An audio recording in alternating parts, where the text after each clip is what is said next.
10 नवंबर 2025 की रात दिल्ली की हवा में ठंड थी और बेचैनी भी। लाल किले की दीवारें जो सैकड़ों सालों से सन्नाटे की गवाह रही थीं, उस रात एक ऐसी गूंज सुनने वाली थीं जो शहर की नींद उड़ा देगी। शाम के 7:42 पर एक धमाका हुआ। आवाज इतनी भारी थी कि आसपास के इलाकों के शीशे हिल गए। लोग चीखते हुए सड़कों पर भागे। पुलिस, फायर ब्रिगेड और एनआईए की टीमें मौके पर पहुंची। 20 लोग घायल हुए, 12 की जान चली गई। किसी को नहीं पता था कि यह हादसा है या साजिश। अगली सुबह टीवी स्क्रीन पर एक ही खबर थी, लाल किले के पास धमाका, डॉक्टर दंपत्ति पर शक। और यही वो पल था जब डॉक्टर साहिरा नजीर और डॉक्टर उमैर खान के नाम पहली बार सुर्खियों में आए। इस कहानी को आगे बढ़ाने से पहले कृपया चैनल को सब्सक्राइब करें, वीडियो को लाइक करें और कमेंट बॉक्स में जय हिंद जरूर लिखें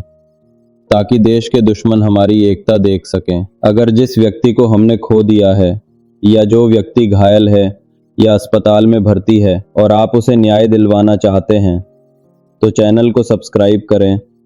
वीडियो को लाइक करने के बाद कमेंट बॉक्स में वी वांट जस्टिस जरूर लिखें। साहिरा दिल्ली के एक रेप्यूटेड प्राइवेट हॉस्पिटल में न्यूरोसर्जन थी। तेज दिमाग, ठंडे स्वभाव की और अपने मरीजों के बीच बेहद लोकप्रिय। उमैर एक माइक्रोबायोलॉजिस्ट जो रासायनिक संक्रमणों पर रिसर्च कर रहे थे। दोनों की पहचान थी इंसानियत। दोनों का सपना था एक एनजीओ नया जरिया के जरिए गांवों तक दवाइयां और मेडिकल मदद पहुंचाना। पर अब वही एनजीओ उनके खिलाफ सबूत बन गया था। एनआईए की जांच में सामने आया कि धमाके के पास जो वैन खड़ी थी वो उसी एनजीओ के नाम पर रजिस्टर्ड थी। वैन के अंदर मेडिकल सप्लाई, केमिकल वेस्ट और लैब इक्विपमेंट के अवशेष मिले और बस 2 नाम संदिग्ध हो गए। टीवी एंकरों की आवाजें अब हर चैनल पर गूंज रही थीं। क्या ये डॉक्टर आतंक के नए चेहरे हैं? क्या मेडिकल साइंस के नाम पर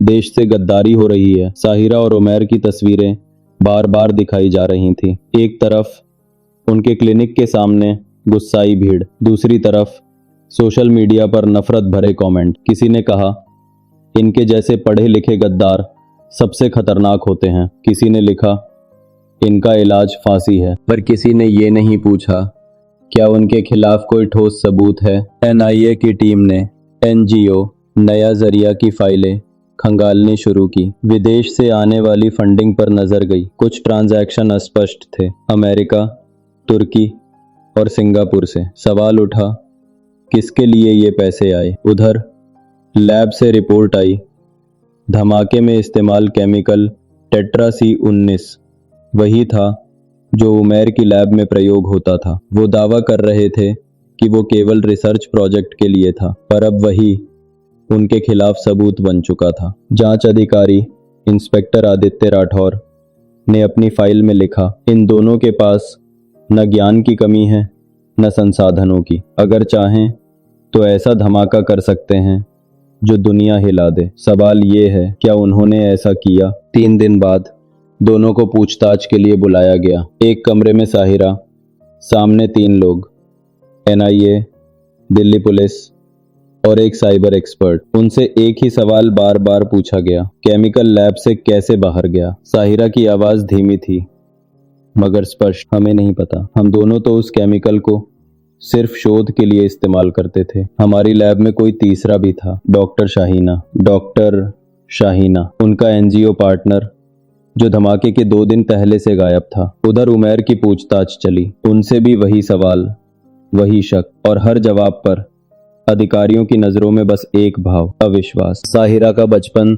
बिहार के दरभंगा में बीता था। पिता दर्जी थे, माँ लोगों के घरों में काम करती थी। साहिरा पढ़ाई में तेज थी और जिद्दी भी, डॉक्टर बनूंगी बस। उमैर कश्मीर के एक छोटे कस्बे से थे। पिता सेना की गोलीबारी में मारे गए, पर उन्होंने बंदूक नहीं, किताब उठाई। कहा करते थे जहां मौत ज्यादा है वहां इलाज की जरूरत भी ज्यादा है। दोनों की जिंदगी की राहें 2012 में दिल्ली मेडिकल कॉलेज में मिली। दोनों में एक समानता थी, इंसानियत में अंधा विश्वास। शायद यही वजह थी कि जब किसी ने उनके खिलाफ कुछ कहा तो समाज ने भी उसे मान लिया, क्योंकि ये कहानी बहुत रोमांचक थी। इसी बीच एक स्वतंत्र पत्रकार अनीशा मेहरा इस केस पर स्टोरी कर रही थीं। उन्होंने एनजीओ की फाइलों से एक अजीब बात नोट की। डॉक्टर शाहीना के नाम पर कई नकली इनवॉइस थे, कई विदेशी दान सीधे उसके खाते में गए थे, और धमाके के 2 दिन पहले वह अचानक वैन लेकर कहीं चला गया था। अनीशा ने कहा, अगर ये एक साजिश थी तो वो दोनों डॉक्टर नहीं बल्कि डॉक्टर शाहीना ही कड़ी हो सकता है। पर किसी को परवाह नहीं थी, क्योंकि अब तक मीडिया ने फैसला सुना दिया था। कहानी डॉक्टरों की साजिश बन चुकी थी और सच्चाई वो अब भी दबाई जा रही थी। जांच के 8वें महीने लैब की पुरानी हार्ड ड्राइव रिकवर हुई। एक वीडियो फाइल 8 नवंबर 2025 11:14 सुबह। फुटेज में डॉक्टर शाहीना दिखाई दे रहा था। वो वही टेट्रा C19 कंटेनर लैब से निकाल रहा था, चोरी छिपे। वो मुस्कुरा रहा था और कैमरा उसकी आंखों में एक अजीब बेचैनी दिखा रहा था। जांच टीम सन्न रह गई। महीनों तक जिस सच को साबित करने में दोनों डॉक्टर टूट चुके थे, वो अब एक फ्रेम में सामने था। 15 जुलाई को अदालत ने फैसला सुनाया।